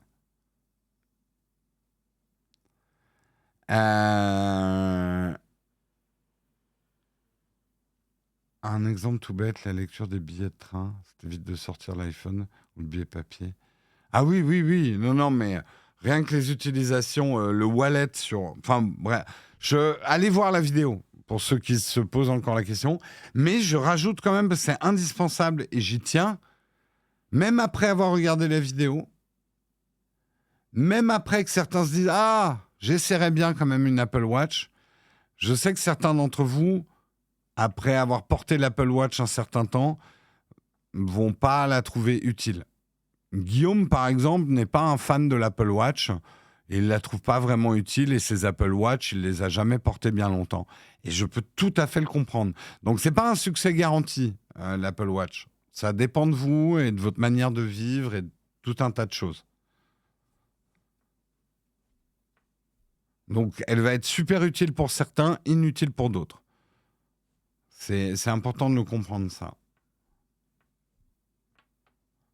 Ah, par contre, Guillaume, oui, si tu lui donnes une Peeble ou un truc où il faut faire 3000 lignes de code pour que ça marche, ça, il va adorer.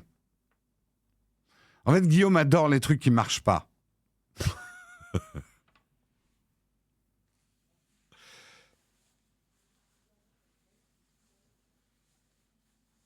Voilà. Si vous avez un truc pété, envoyez-le à Guillaume. Non, non, non, non. Je plaisante. Je plaisante. Je valide le bingo, je fais vite l'article. Oh, putain, mais là j'avoue que... Waouh. Ah, bah du coup, j'ai perdu... J'ai perdu. Vous savez quoi ? Le test du Pixel 7a, on va pas le faire. Il est vachement bien, le 7a. Non, en vrai, on va vous en parler bientôt du CETA. Ça, c'est pas un spoil puisqu'on vous l'a déjà spoilé. On est en train de faire un guide d'achat des smartphones dans les 500 euros.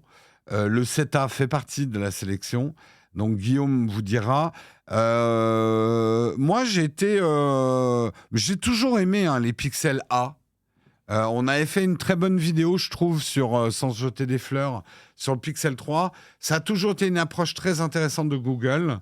Les versions A et le 7A ne déméritent pas là-dessus. Voilà. Donc, un bon achat.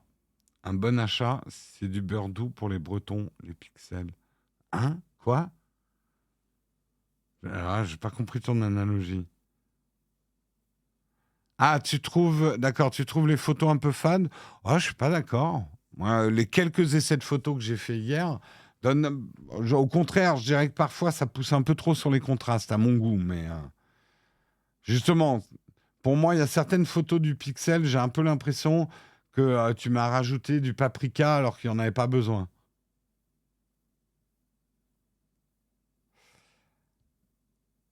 Euh, Ah non, hormis la photo, je les trouve. Ah, pardon, je t'ai mal lu. Hormis la photo, je les trouve un peu sans saveur les pixels. Je suis pas d'accord. Je trouve qu'en plus, l'intégration d'avoir un processeur TensorFlow 2, l'intégration de certains trucs d'IA dans le smartphone sont vachement cool, hein. Mais bon, je vous en dis pas plus. Guillaume vous en reparlera. Nous allons passer à la fin de l'émission. Nous allons passer au camp de fac.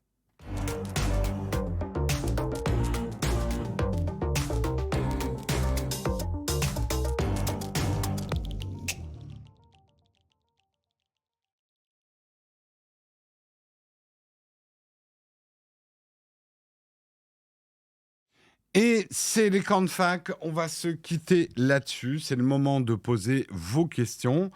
Profitez-en, hein, je vais pas être là. Je reviens quand? Je vais vous dire quand je reviens. Quand vous allez me revoir, le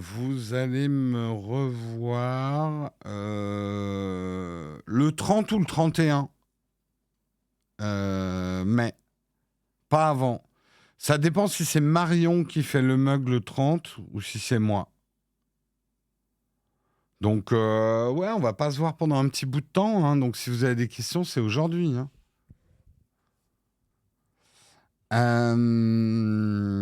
As-tu déjà essayé des logiciels Pixelmator? Non, non, je peux pas dire que je les ai testés. Je les ai testouillés, mais je les ai pas vraiment testés. Ça va être long, bordel, ça va être long. Ouais, mais vous êtes tellement content que je prenne des vacances aussi. J'espère que tu penseras un peu à nous. Alors, pas du tout. Alors, pas du tout. Pas une seconde, je penserai à vous. Mais vraiment pas.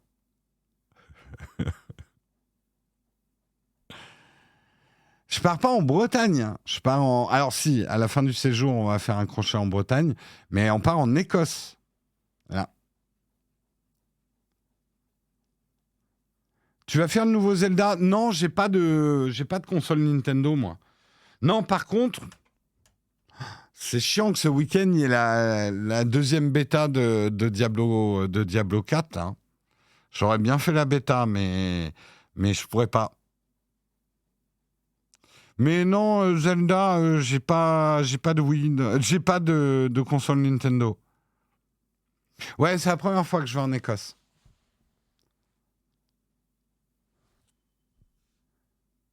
Euh, Pourrais-tu faire une revue des PC Framework? Peut-être. J'ai peur que ça fasse pas énormément de vues. Mais bon, faut voir. Est-ce qu'on a des fuites sur les connectiques du probable MacBook Air 15 pouces? Non, pas de spécifique. Tu parles, ça a posté des photos en tag shot on. Vous croyez que c'est pas en pensant à vous? Pas du tout. Pas du tout. L'Écosse, c'est joli, mais qu'est-ce qu'on bouffe mal? Ça, je pense qu'effectivement, on va pas très très bien manger. C'est pas moi qui voyage beaucoup avec mon ventre. Je pense que là, c'est un peu comme mes séjours en Allemagne. C'est pas des moments de plaisir gustatif. Après, ils ont des bonnes choses. J'aime bien il y a des pâtisseries écossaises que j'aime beaucoup. Leurs shortbread et tout, ils sont pas mal. Ils ont des bons ingrédients. C'est juste qu'il faut pas qu'ils les mélangent, quoi. Ce que j'amène comme appareil en photo en Écosse, mon iPhone et le Lumix S5 II X avec un 85 mm. J'ai pris aussi un petit zoom 28-70. Et si j'ai du courage, vu qu'on est en bagnole, je vais peut-être amener le 200 mm pour éventuellement faire 2-3 petites photos animalières. Et puis pour tout ce qui est grand angle, j'utilise le smartphone, c'est très bien. La panse de brebis farcie, non, ça ne passera pas par moi. Mais j'ai déjà, oui, Olek a tout à fait raison. J'ai tapé voyage, paysage, Écosse, verre de whisky, tonneau, ambiance chaleureuse sur Midjourney, et mes photos sont déjà prêtes en fait. Je vais vous les poster, elles sont programmées, et comme ça je ne penserai pas du tout à vous.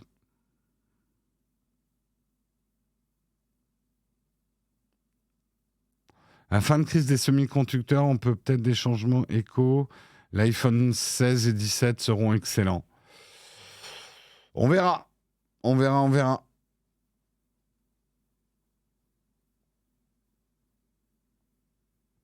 Oui, le haggis, ouais.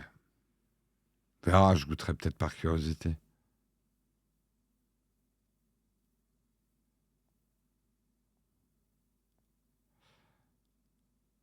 Un pancréas de biche au pruneau, putain. Le monstre du Loch Ness, tout le monde en parle, personne l'a vu. Et il paraît que le Loch Ness, c'est vraiment pas la région autour du Loch Ness est intéressante, mais le Loch Ness, nous, on va même pas le faire, le Loch Ness. On fait d'autres lochs, plein d'autres lochs. Nous serons des lochs, mais on fait pas le Loch Ness.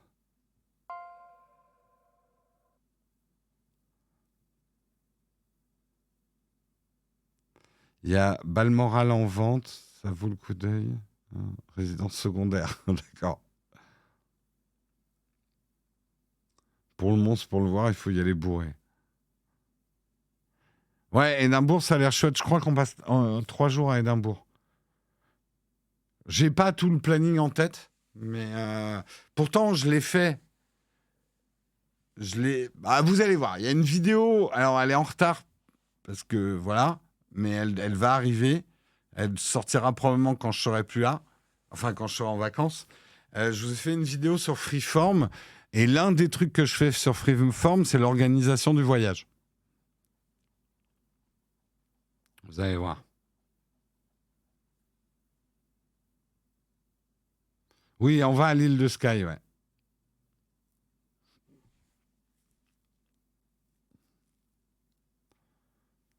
Vas-tu te faire un kilt avec un tartan spécial Nowtech? Ah, vous l'attendez, hein, la photo de Jérôme en kilt. Hein. Je suis pas sûr que vous l'aurez. Hein.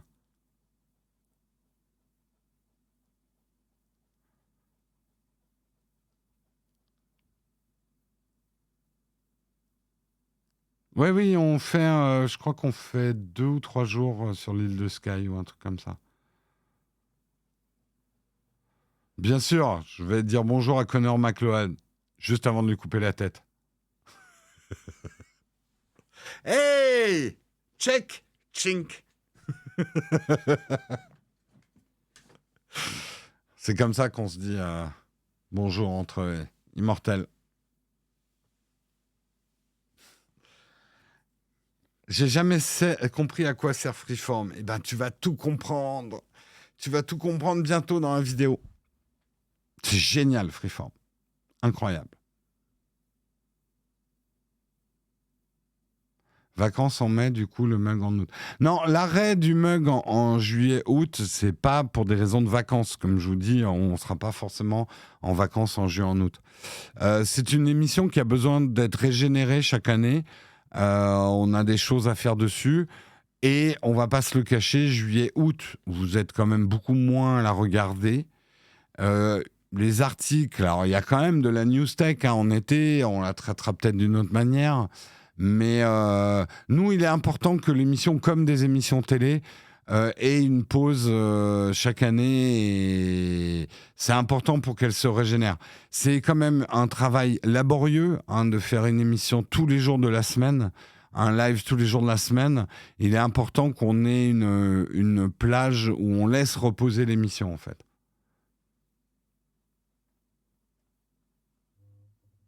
Je peux pas vous dire quand sortira la vidéo sur Freeform parce que je ne sais pas. Elle est prête, mais on attend encore un go. Voilà, en fait, la seule et unique raison pour laquelle nous arrêtons le mug pendant 2 mois en été, c'est pour que les modérateurs se reposent. Donc, si vous voulez reprocher quelque chose à cet arrêt estival, vous vous en prenez au modérateur. C'est pas de notre faute. C'est horrible ce que je viens de faire. C'est la faute des modérateurs. Voilà. Oh, c'est pas une question de longueur des mugs plus courts tous les jours. C'est le tous les jours qui est très fatigant, faut-il pas. Même si l'émission durait 10 minutes, et là, je vois Oleg et Samuel morts de rire se rouler par terre. Un mug de 10 minutes, ouais, genre. C'est vraiment le côté tous les jours. Préparer les articles. En fait, présenter l'émission, c'est pas ça le plus dur. Très honnêtement. C'est vraiment de préparer les articles et d'essayer de trouver des articles pertinents. Bon, alors, présenter l'émission, c'est le plus fatigant. Mais le plus dur, c'est de se motiver à trouver des articles tous les jours. C'est ça qui est dur.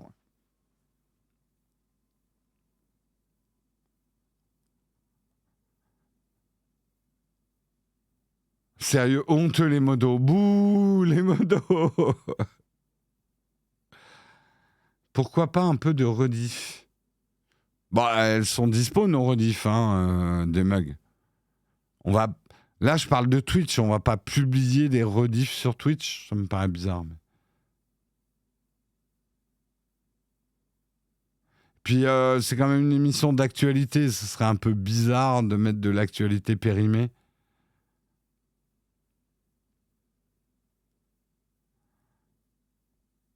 Ouais.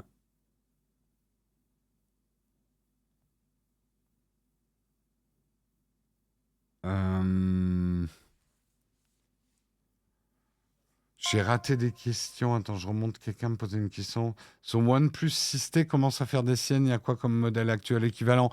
Attends une vidéo qu'on va faire sur les smartphones dans les 500 euros. Ça t'aidera peut-être.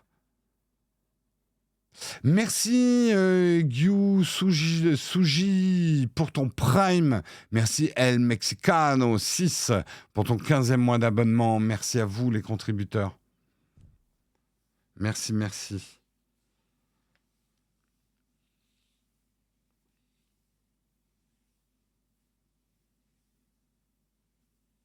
PewDiePie a fait ça avec ses vidéos YouTube sur Twitch, c'est ridicule. Ah, il a publié ses vidéos YouTube sur Twitch, ouais. Il est 9h33. Les sauveteurs commencent à gonfler un petit canot pour aller chercher Samuel au milieu de sa piscine. Non, mais si je fais durer l'émission plus longtemps, là, c'est pour Samuel. C'est pour sa forme. C'est pour... c'est pour qu'il se... Voilà, qu'il se maintienne. Ah non, mais il y a un démenti de Samuel. La question, c'est plutôt de savoir si Jérôme aura fini le mug après mes longueurs. Je sais pas. Je sais plus quoi faire, là. Est-ce que je dois faire durer le mug? Alors, on va parler du Pixel 7a, mais peut-être pas dans une vidéo dédiée au Pixel 7a. Donc, il n'y a pas un test dédié au 7a. Ouais, peut-être que je vous ferai du Total War ou un autre jeu cet été.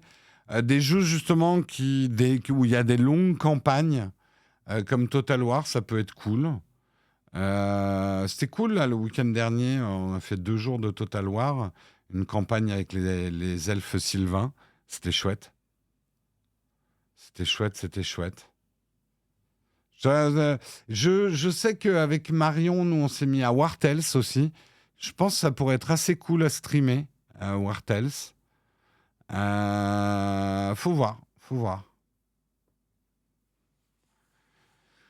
Anneaux 1800, j'ai jamais joué aux anneaux. On verra, pourquoi pas.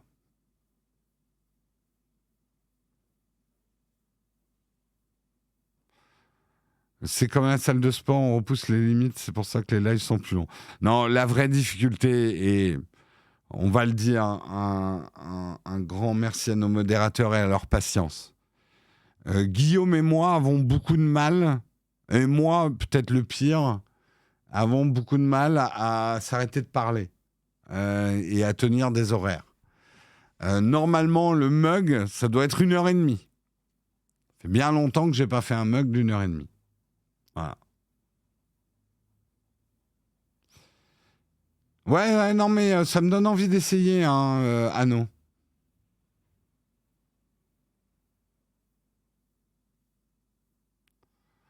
Oui, Seigneur des Anneaux. Exactement. Tu connais un bon service web pour imprimer les photos? Non, là, je pourrais pas te conseiller. J'ai jamais imprimé mes photos de manière professionnelle. N'hésite pas à demander sur le Discord, hein. Il y a des gens dont photographe, c'est le métier, et qui ont peut-être eu des impressions d'art à faire et qui auront peut-être des conseils à te donner. Ce soir, non, je pense pas que je jouerai. La probabilité est très faible, parce que je prépare ma valise. Avant, c'était 1 heure. Je sais même pas comment on faisait pour tenir qu'une heure.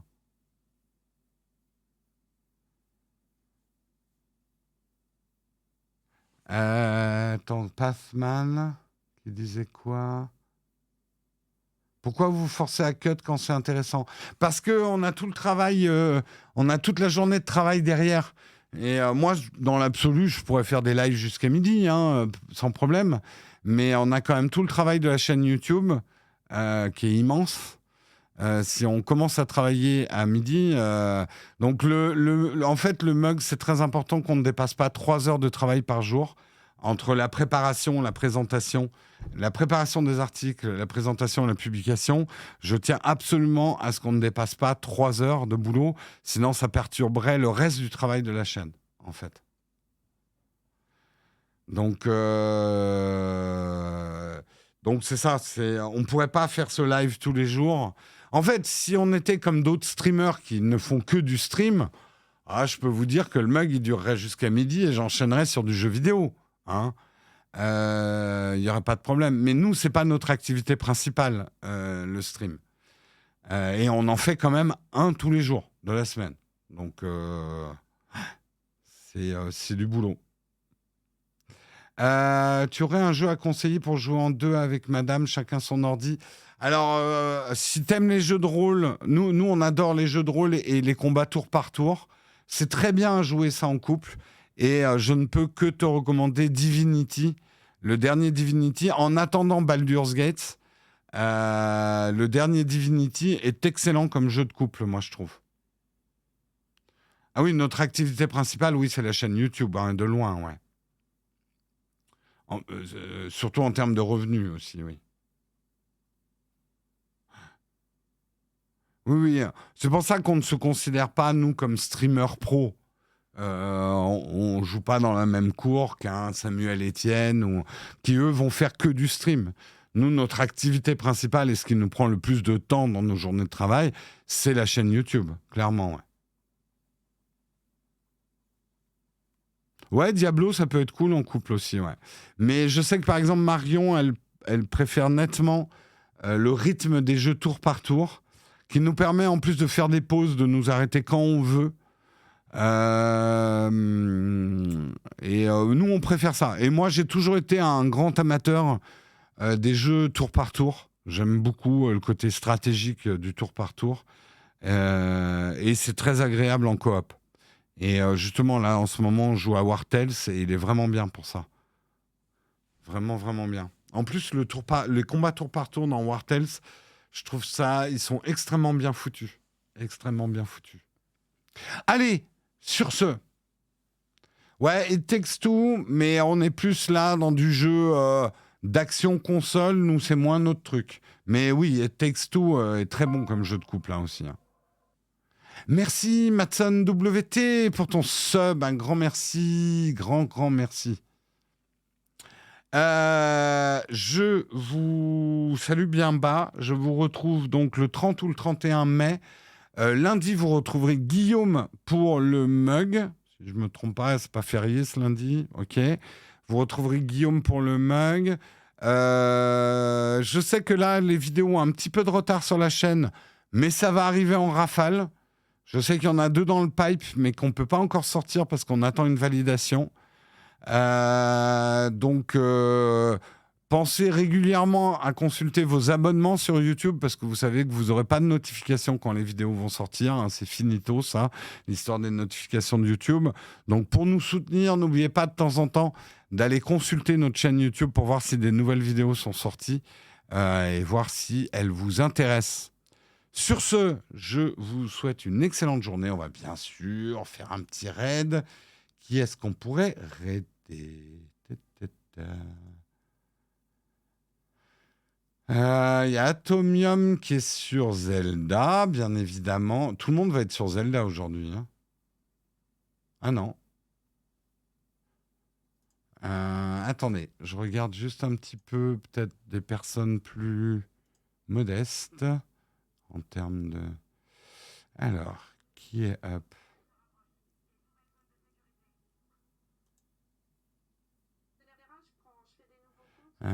Je regarde hein, qui fait quoi.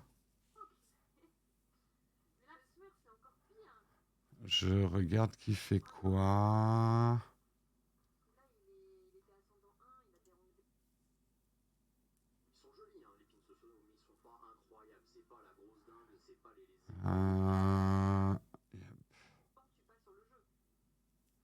Ah bah tiens, il y a Anaïs MRN qui joue à War Tales. Là, elle est en discussion et a priori, elle va jouer à War Tales. Bah écoutez, je vous envoie chez elle. Elle se souvient peut-être pas de moi, mais je crois qu'on s'est croisés au Battle 4. Yep. Je vous envoie chez elle.